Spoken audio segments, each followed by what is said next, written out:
I was off today, but I'm not feeling very well. Therefore, I have had a little bit of a lazy day, just chilling at home, cleaning the dishes here and there, dealing with Dusty. Then I decided to place an order to pick up that I'm craving from one of my favorite Japanese restaurants. When I get there, it turns out that the lady who had parked across from me to pick up her order experienced an issue. She was paying for her order. I was standing behind her waiting to be acknowledged so that I could pick up my order. I could see my order from where I was standing. After she paid, she observed, I guess, on her ticket, the order she was being handed didn't belong to her. And maybe a minute after, a manager on the phone comes out and he always greets me by name. By the time I'm in front of the building, I guess he can see me through the windows because he's already reaching for my bag, sliding it across the counter for me to reach it. And he's always like, "Hello, Mrs. Sam. Thank you. See you next time." Something like that. This time, he was on the phone, fixated on the computer and helping the young cashier, helping this lady. And then it turns out that the person he was with on the phone was the other lady whose order had been mixed up too. And what happened was there is a very common female name that these two ladies happen to have, and they ordered, it appears, something pretty similar. Anyway, I'm guessing the other lady who had her order delivered called the restaurant to express that the food that she got was wrong or that her order was incomplete. And then the manager was explaining that when the driver came to pick up the order, she had looked at the ticket and acknowledged that it was the right one. I'm guessing it's one of those instances where you just see the name and you don't confirm it entirely. You don't confirm the details. You just see the name and as opposed to taking a second to see how many items there were, what items they are, things like that. You have like this confirmation bias that, oh, name matches, amount. So I think it was a very generic, stupid mistake that really shouldn't happen. But in this era of you being monitored by phone metrics, say drivers have metrics, your jobs have metrics, then I'm guessing you're just stressed out of your mind and trying to hit a target, trying to hit a number. But it got me thinking about how my name is somewhat unusual, and I have made it a nickname in two forms. On the channel, I have made a nickname out of my nickname by shortening it and just going by Zam. So when I place orders online, I always use the name Zam. And I use an alternative last name, my mom's maternal last name, because that was the side of the family that raised me. And I don't like my dad, so I don't want to use my paternal last name. But when I thought about it, I sometimes get frustrated that people forget how to read and they don't give my name a shot. Just because it looks intimidating doesn't mean it has to be. There's two potential ways you can say it wrong.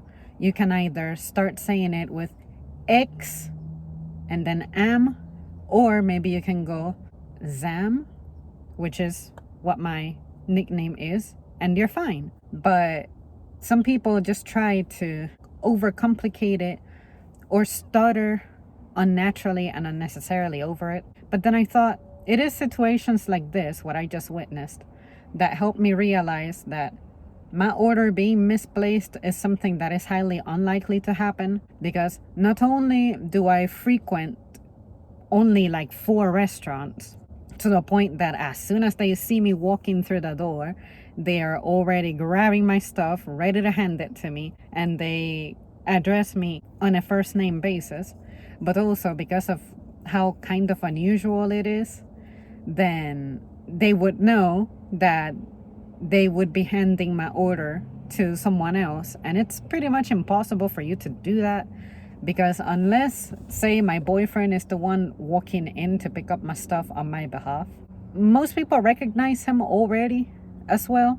So as soon as he says Zam and potentially spells it, they can reconfirm that it is indeed for me because they've seen us together before at some point.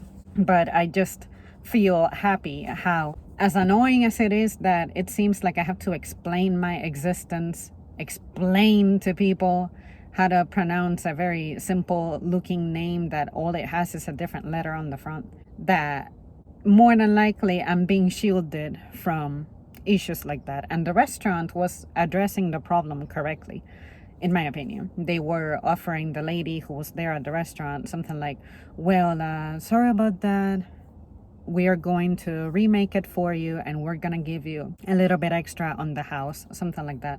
And the lady at the store didn't even need much appeasement. She was saying, well, the items that are on this order happen to be similar to what I ordered, so I could just take these. And then that's when the owner said, well, we prefer to give you the right order fresh. It made me think about a couple things like, oh, it is virtually impossible for me to lose my order, because the only way that could happen is if you're at one of those places that has a shelf and then people can just grab it and go. There could be someone who's dishonest. I don't like places like that.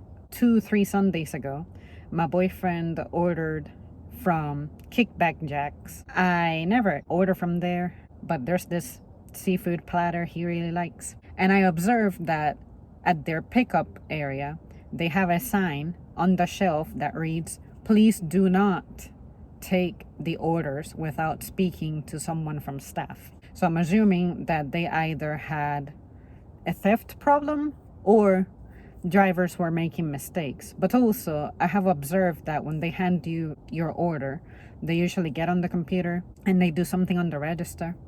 So I'm guessing they're closing out the ticket to send you a notification that the order has been picked up, therefore it starts processing on their end. But I'm just grateful that, again, because of my name and because they know who I am and who my only companion is, that's probably not going to be an issue I'm going to run into. But I will also say that Kickback Jacks having that sign kind of frustrates me a little bit, because at work I can tell stories of my own of how I feel like some people trespass areas that they're not authorized to be in. I don't know how you don't feel like that cash register area is off limits, but sometimes people be trying to come up in there and I'm like, excuse me, how can I help you?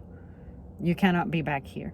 I just wanted to use your trash can, despite there being a public trash can just some steps away. You either hand it to me or excuse yourself to go to that other trash can, or if you don't know where it's at, you just ask, hey, do you have a bin? And then I can point it to you. But I don't understand the people who don't have a sense of space. Respect office spaces, respect other people's workspaces. Have a sense of what areas feel inappropriate for you to be in. Because when I go to pick up places and I see something that's behind a counter, ain't no way I'm trying to reach for it. Like I told you guys the other day about my Starbucks drink. It was on the other side of the counter and I could see it and I could slide past the trash can serving as barricade to reach for it and take it. But that is not my area. What if there is something on the floor that I'm not aware of? Some kind of grease. Maybe there had been a soap spill earlier. Anything could have happened on that floor and I don't have the proper footwear.